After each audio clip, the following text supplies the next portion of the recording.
Hello, আসসালামু আলাইকুম। আমি জাফর সালেহ পাপ্পু, ব্রডওয়ে ইন্টারন্যাশনালের সিইও অ্যান্ড ফাউন্ডার।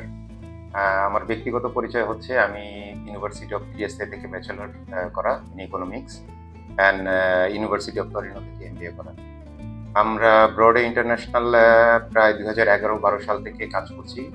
12 বছরের উপরে হলো এবং আমাদের মেইন কনসেন্ট্রেটেড মার্কেট হচ্ছে গিয়ে ইতালির স্টাডি ভিসা।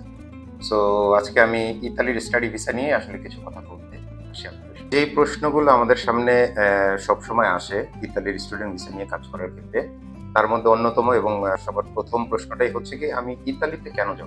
এই প্রশ্নের উত্তর আসলে বেশ কয়েকভাবেই দেওয়া যায় এবং কয়েকটা পয়েন্ট যদি আমি আপনাদের সামনে উল্লেখ করি এবং আস্তে আস্তে যদি ব্যাখ্যা করি, তাহলে আসলে বুঝতে পারবেন যে ইতালির স্টাডি ভিসাটা কেন better compare to other countries of Europe. এখানে মূল প্রথম যে বিষয়টা হচ্ছে গিয়ে, ইতালি একমাত্র দেশ যেখানে শুধুমাত্র পাবলিক ইউনিভার্সিটি গুলাই ইন্টারন্যাশনাল স্টুডেন্ট নিয়ে থাকে। কিছু কিছু প্রাইভেট ইউনিভার্সিটি স্টুডেন্ট নেয়, বাট সেটার ক্ষেত্রে আপনার টিউশন ফি এবং আদার্স যে অপরচুনিটিস আছে সেগুলো চিন্তা করে খুব একটা কনভিনিয়েন্ট না ইন্টারন্যাশনাল স্টুডেন্টদের জন্য। সো আমরা ব্রডওয়ে ইন্টারন্যাশনাল বেসিক্যালি ইতালির সব পাবলিক ইউনিভার্সিটি নিয়েই কাজ করি। দ্বিতীয় বিষয়টা হচ্ছে গিয়ে অ্যাপ্লিকেশন প্রসিডিউরটা। ইতালির অ্যাপ্লিকেশন প্রসিডিউরটা একটু লেন্দি প্রসিডিউর, কারণ ইতালি একমাত্র একটা সেশনে ইন্টারন্যাশনাল স্টুডেন্টদেরকে নেয়, যেটা শুরু হয় আপনার সেপ্টেম্বর-অক্টোবরে। কিন্তু এই সেপ্টেম্বর-অক্টোবরে সেশনের অ্যাপ্লিকেশন পিরিয়ড শুরু হয়ে যায় প্রায় জানুয়ারি-ফেব্রুয়ারি মাস থেকে। সো আমি যদি জানুয়ারি-ফেব্রুয়ারি থেকে সেপ্টেম্বর-অক্টোবর পর্যন্ত টাইমলাইনটা ধরি, তাহলে অলমোস্ট 7 থেকে 8 মাসের উপরে একটা প্রসিডিউর। কিন্তু লম্বা প্রসিডিউর হলেও এই প্রসিডিউরটা বেশ স্মুথ এবং খুব ইজি। প্রতিটা প্রসিডিউরই আপনার অনলাইন বেস। এখন স্মুথ অ্যান্ড ইজি এটা হচ্ছে কি একজন এক্সপার্ট কনসালটেন্টের জন্য, বাট একজন স্টুডেন্ট ক্লায়েন্ট সে যদি নিজে থেকে আসলে অ্যাপ্লিকেশনটা প্রসিডিউরটা করতে যায়, নানা জায়গায় তাকে হয়তো আটকাতে হবে, তাকে বিভিন্ন ধরনের ডিফিকাল্টিস ফেস করতে হবে। সেই ধরনের ডিফিকাল্টিস ফেস যেন না করতে হয় এবং প্রসিডিউরটা যেন স্মুথলি এবং প্রিসাইসলি হয়, তার জন্যই আসলে আমাদের মতো এক্সপার্ট কনসালটেন্টরা কাজ করি। যারা ইউরোপে পড়াশোনা করতে যান, নিশ্চয়ই আপনারা বিভিন্ন জায়গায় বা বিভিন্ন ফেসবুক পেজে বা বিভিন্ন ইউটিউবে ভিডিও দেখে থাকবেন। আগে একটা সময় ইউরোপের বিভিন্ন দেশে জিরো টিউশন ফিসে পড়াশোনা করা যেত।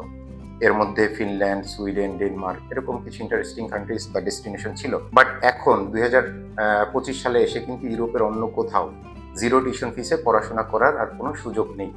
কারণ ফিনল্যান্ড বলেন, সুইডেন বলেন, ডেনমার্ক বলেন, এরা সবাই একটা টিউশন ফিস ফিক্স করে দিয়েছে ইন্টারন্যাশনাল স্টুডেন্টদের জন্য, এবং সেটা বেশ বড় অ্যামাউন্ট। সেই দিক থেকে ইতালিতে যেহেতু টিউশন ফি দিতে হয় না, বিশেষ করে আমাদের সাউথ এশিয়ান কান্ট্রি স্টুডেন্টদের জন্য, সো এটা অবশ্যই একটা best destination, one of the best destination বলবো টু ইউরোপ। পাশাপাশি আপনার নিড বেসড একটা স্কলারশিপ ইতালি প্রোভাইড করে, সেটাও আসলে ডিপেন্ড করে পারিবারিক ইনকামের উপরে। কারো পারিবারিক ইনকাম যদি আমি যেটা বললাম 25 লক্ষ বাংলাদেশি টাকা অথবা 23,000 ইউরোর নিচে হয়, সেক্ষেত্রেই সেই স্কলারশিপটার জন্য এলিজিবল হিসেবে গণ্য হবে। সে যদি সময় মতো ইন টাইমে ইতালিতে পৌঁছে ইউনিভার্সিটি এনরোলমেন্ট কমপ্লিট করতে পারে এবং ডকুমেন্টেশন সাবমিট করতে পারে, সেক্ষেত্রে এটা সবাই পাবে এই স্কলারশিপটা। এবং স্কলারশিপটার অ্যামাউন্টটা বাৎসরিক, গত বছর ছিল, এটা চেঞ্জ হয়, এটা আপনার ইনফ্লেশন বলেন, ইউরো রেটস বলেন, লিভিং এক্সপেন্স বলেন, এগুলো সব কিছুর উপরে ডিপেন্ড করে প্রতি বছরই চেঞ্জ হয়।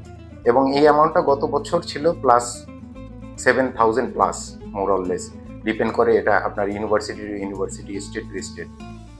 বাট অ্যাভারেজ এটা গত বছর প্রায় 7,000 ইউরোর উপরে ছিল একজন স্টুডেন্টের জন্য। ইতালির প্রসিডিউরটা, পুরো অ্যাপ্লিকেশন প্রসিডিউরটা এবং ভিসা অ্যাপ্লিকেশন প্রসিডিউরটা একটা লম্বা প্রসেস এবং প্রায় 7 থেকে 8 মাসের একটা প্রসিডিউর। এই প্রসিডিউরে কয়েক ধাপে কয়েকটি কাজ করতে হয়। একটি হচ্ছে গিয়ে অ্যাডমিশনের জন্য অ্যাপ্লিকেশন, ডকুমেন্টেশনের লিগালাইজেশন অ্যান্ড সার্টিফিকেশন, এরপরে করতে হয় আপনার অ্যাকোমোডেশন অ্যান্ড ইন্স্যুরেন্স। এই প্রসিডিউরগুলা আপনারা যদি এক্সপার্ট কনসালটেন্ট বা এক্সপার্ট টিমের মাধ্যমে করাতে চান, সেক্ষেত্রে আপনারা যোগাযোগ করতে পারেন আমাদের ব্রডওয়ে ইন্টারন্যাশনালের ঢাকা অফিসে, মিরপুর ডিওএইচএস। অফিস অ্যাড্রেস দেওয়া থাকবে আমাদের ভিডিও শেষে। সবাইকে ধন্যবাদ জানিয়ে আজকে আমি এখানে শেষ করছি। ব্রডওয়ে ইন্টারন্যাশনালের পক্ষ থেকে আপনাদেরকে সবাইকে শুভেচ্ছা এবং I wish you really best of lakh.